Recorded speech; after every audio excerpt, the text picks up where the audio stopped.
श्रावस्ती नगरी में कृषा गौतमी नाम की एक कन्या रहती थी। गौतमी उसका असली नाम था। काम करते करते वह जल्दी थक जाती थी, अतएव लोग उसे कृषा गौतमी के नाम से पुकारते थे। गौतमी ने जवानी में प्रवेश किया और उसका विवाह हो गया। गौतमी गरीब घराने की थी, अतएव उसकी ससुराल के लोग उसका यथोचित आदर न करते थे। कुछ समय बाद गौतमी के एक पुत्र हुआ। अब घर में उसका आदर होने लगा, लेकिन होनहार कुछ दूसरा ही था।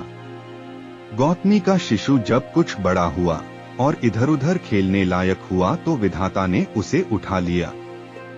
गौतमी ने सोचा, पुत्र जन्म से पहले मेरा इस घर में अनादर होता था, पुत्र जन्म के बाद लोग मेरा आदर करने लगे, लेकिन अब ये लोग मेरे प्रिय शिशु को न जाने कहां छोड़ देंगे।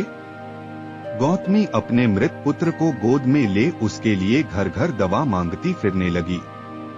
लोग ताली बजाकर हंसी ठट्ठा करते और कहते, पगली, कहीं मरे हुए की भी दवा होती है। किसी भले आदमी को गौतमी पर बहुत दया आई। उसने सोचा, इसमें इस बेचारी का दोष नहीं, यह पुत्र शोक से पागल हो गई है। इसकी दवा बुद्ध भगवान को छोड़कर और किसी के पास नहीं। उसने कहा, माँ, तुम बुद्ध भगवान के पास जाकर उनसे पूछो। गौतमी अपने शिशु को गोद में ले जहाँ बुद्ध पालथी मारे बैठे थे पहुंची और अभिवादन करके बोली, महाराज, मेरे पुत्र को दवा दीजिए। तथागत ने कहा, तूने अच्छा किया जो यहाँ चली आई। देख, तू इस नगर में से जिस घर में किसी की मौत न हुई हो, सरसों के दाने मांग ला, फिर मैं तुझे दवा दूंगा। भगवान की बात सुनकर गौतमी बहुत प्रसन्न हुई और सरसों के दाने लेने के लिए चल दी। पहले घर में जाकर उसने निवेदन किया, देखिए, बुद्ध भगवान ने मुझे आप लोगों के घर से सरसों मांगकर लाने को कहा है, आप लोग सरसों देने की कृपा करें। गौतमी के ये शब्द सुनकर एक आदमी झट से घर में से सरसों के दाने ले आया और गौतमी को देने लगा। गौतमी ने पूछा, पहले यह बताइए कि इस घर में किसी की मौत तो नहीं हुई। यह सुनकर घर के लोग आश्चर्य से कहने लगे, गौतमी, यह तो क्या कह रही है? यहाँ कितने आदमी मर चुके हैं, इसका कोई हिसाब है। गौतमी, तो मैं आपके घर से सरसों न लूंगी।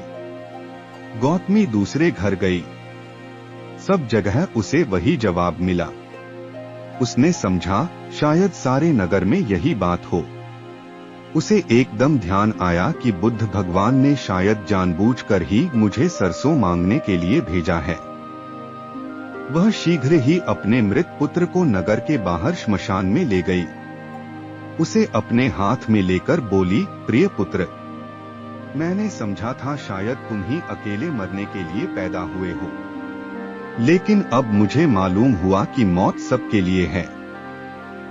जो पैदा हुआ है उसे एक न एक दिन अवश्य मरना है।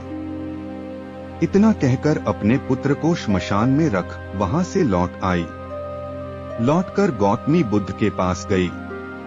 बुद्ध ने पूछा, गौतमी, सरसों के दाने मिल गए? गौतमी, भगवन, सरसों नहीं चाहिए, उनका काम हो गया है।